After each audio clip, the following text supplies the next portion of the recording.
Good morning students. हम आरोह गद्य खंड का चैप्टर 13 काले मेघा पानी दे उसे ये कर रहे थे, तो उसे आगे कंटिन्यू रखेंगे बेटा। तो देखिए, मैं असल में था तो इन्हीं मेंढक मंडली वालों की उम्र का, पर कुछ तो बचपन के आर्य समाजी संस्कार थे और एक कुमार सुधार सभा कायम हुई तो उसका उपमंत्री बना दिया गया था। ठीक है बेटा, जो लेखक कहता है मैं भी इन्हीं की उम्र का था, लेकिन मेरे अंदर आर्य समाजी बचपन से ही संस्कार थे। और दूसरे मतलब इन कुवारों को सुधारने वाली एक सभा थी, उसका मंत्री भी बना दिया गया था, उपमंत्री। सो समाज सुधार का जोश कुछ ज्यादा ही था, इसलिए समाज सुधार करना चाहता था वो। ठीक है ना। अंधविश्वास के खिलाफ तो तरकश में तीर रखकर घूमता रहता था, इसलिए सबसे पहला काम उसने अंधविश्वास का विरोध करने का किया।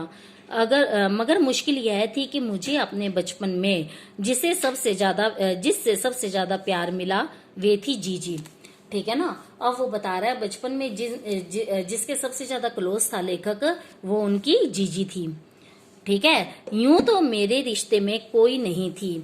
ठीक है, जीजी वैसे उसकी लगती कुछ नहीं थी, उम्र में मेरी माँ से भी बड़ी थी, पर अपने लड़के बहू सबको छोड़कर उनके प्राण मुझ में बसते थे। बेटा, हो जाता है कई बार खून के रिश्ते नहीं, दिल के रिश्ते काम आते हैं। तो इसी प्रकार वो जो जीजी थी अपने बहू बेटों से इतना प्यार नहीं करती थी जितना लेखक से करती थी, और वो लेखक तो जबकि उनका कुछ लगता भी नहीं था। अंडरस्टैंड। तो वो मोह होने की बात होती है, वो किसी से भी हो सकता है। ठीक है ना।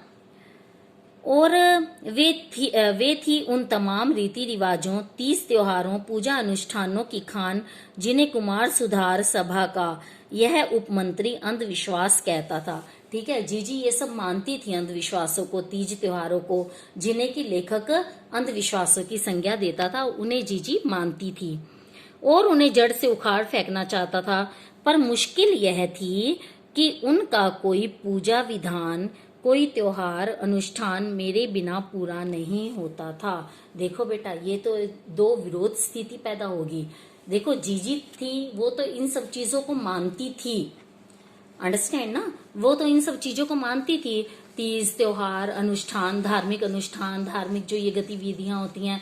और जबकि लेखक कुमार सुधार सभा का उपमंत्री होने के नाते इन सब चीजों को अंधविश्वास मानता था। ठीक है, वो उन सब का विरोध करता था, और जीजी की ये सब जो धार्मिक अनुष्ठान होते थे वो लेखक के बिना पूरे नहीं होते थे।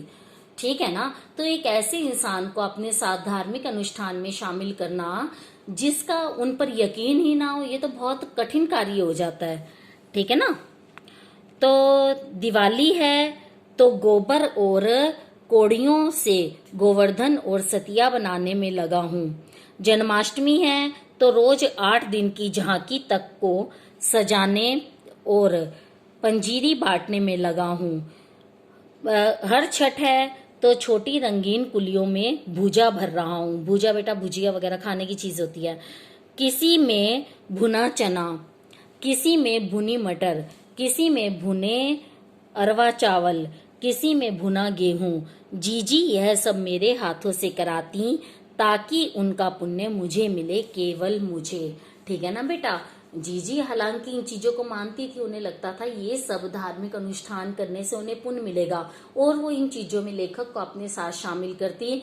और लेखक भी, क्योंकि जीजी के प्रति उसका प्यार था, अपने अंधविश्वास को एक साइड रखकर, वो की अंधविश्वासों का विरोध एक साइड रखकर जीजी की पूरी मदद करता था। और जीजी का केवल एक उद्देश्य था, लेखक से ये सब काम करवाना, ताकि ये जो पूजा अर्चना वगैरह है इन सब का फल सिर्फ लेखक को मिले। हालांकि लेखक उसका कुछ लगता नहीं था, अपने बहू बेटों को छोड़कर वो सिर्फ लेखक से करवाती थी। ये उनके प्यार का ही परिणाम था कि वो चाहती थी कि उनके सारे पुण्य जो हैं वो लेखक को मिले, इसलिए वो ये सारे काम लेखक से ही करवाती थी। ठीक है ना। लेकिन इस बार मैंने साफ इनकार कर दिया।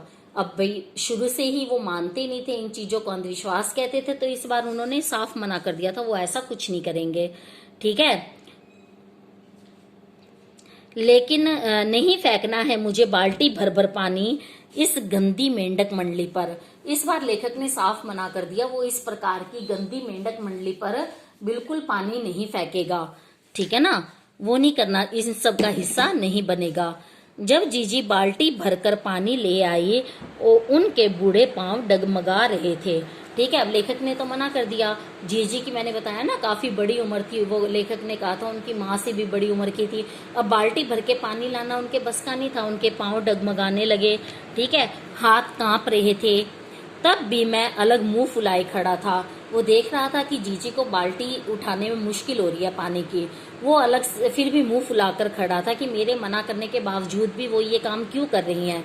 ये तो कोरा अंधविश्वास है, इस तरह से पानी की बर्बादी है। शाम को उन्होंने लड्डू मठरी खाने को दिए तो मैंने उन्हें हाथ से अलग खिसका दिया। अब वो तो नाराज था जीजी से, तो उनका दिया हुआ लड्डू मठरी भी नहीं खाया। मुंह फेर कर बैठ गया, जीजी से बोला भी नहीं। पहले वे भी तमतमाई। ठीक है, उन्हें भी गुस्सा आया। कई बार बच्चे जिद करते हैं, बड़े ठीक है एक दो बार मनाते हैं, लेकिन नहीं मानते तो उन्हें भी गुस्सा आ ही जाता है। ठीक है ना, भी इतने नखरे किस चीज के। लेकिन ज्यादा देर तक उनसे गुस्सा नहीं रहा गया। अब भाई लेखक से बहुत ज्यादा प्यार था, तो उनसे ज्यादा देर गुस्सा भी नहीं रह पाती थी।